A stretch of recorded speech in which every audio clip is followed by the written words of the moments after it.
Cette formation Parcours de résilience, je l'ai voulu, je l'ai construite pour aider tous les thérapeutes à trouver vraiment des outils et à expérimenter des outils qui vont leur permettre d'accompagner efficacement les personnes qui ont subi des violences sexuelles sur leur parcours de résilience, justement. J'ai voulu que cette formation soit expérientielle pour que les thérapeutes puissent explorer et vraiment intégrer en eux, physiquement, sentir tous ces outils et la force de ces outils, leur efficacité. Il va y avoir des échanges entre les thérapeutes, beaucoup d'échanges, beaucoup de partages d'expériences qui sont très enrichissants aussi.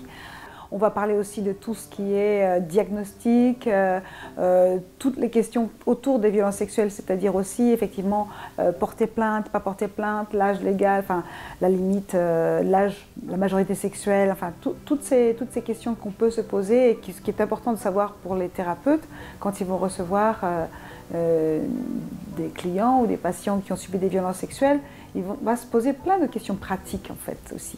Et c'est bien pour eux de connaître, pour pouvoir aussi renseigner et informer leurs clients sur tout ça. Un des éléments de cette formation qui est vraiment très important, c'est l'expérimentation des limites. Comment on va pouvoir, en tant que thérapeute, faire un apprentissage avec notre client de cette zone frontière entre la limite de son espace personnel et la limite de l'espace personnel de l'autre. Et en fait, c'est justement grâce à cette limite, grâce à ce travail sur la frontière, que la personne va pouvoir enfin retrouver le contact avec les autres, un contact sécure. Ce travail, il est long, minutieux, patient, et en même temps, si on le connaît, vraiment, ça fait faire des bonds en avant extraordinaires à ces personnes qui, habituellement, sont soit tout ouverte, soit complètement fermée sur l'extérieur. Donc, grâce à cette expérience des limites, en acquérant un territoire intime et en connaissant et en pouvant faire respecter ces limites, elles vont pouvoir rentrer en relation avec les autres. Aujourd'hui, la parole s'ouvre. Comme la parole s'ouvre, de plus en plus de personnes qui ont subi des violences sexuelles vont arriver dans les cabinets de thérapeutes. Et pour moi, j'ai à cœur que les thérapeutes, enfin ceux qui vont venir me voir, puissent vraiment les accompagner en toute sécurité.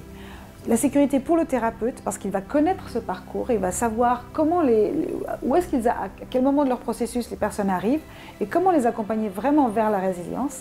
Et la sécurité aussi pour les clients, parce qu'en fait, il y a un grand nombre de clients qui arrivent et qui ont déjà été malmenés par beaucoup de thérapeutes qui ne connaissent pas ces sujets et qui ne savent pas toute la délicatesse et toute la progressivité qu'on doit vraiment acquérir pour pouvoir les accompagner sans causer de nouveaux traumatismes ou sans qu'ils se referment à nouveau, étant à nouveau mal accueillis comme parfois ils peuvent l'être par leur entourage ou par la police ou par je ne sais. En fait, c'est très difficile.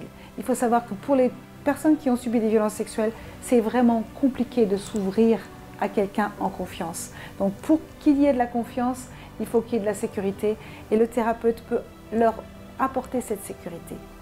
Pour les personnes qui ont subi des violences sexuelles, ce chemin de résilience peut être parfois tellement long, tellement pénible que de rencontrer un thérapeute qui est formé, qui est vraiment sensibilisé et qui sait comment les recevoir en toute sécurité, et qui va vraiment les accompagner tranquillement, pas à pas, sur ce parcours de résilience.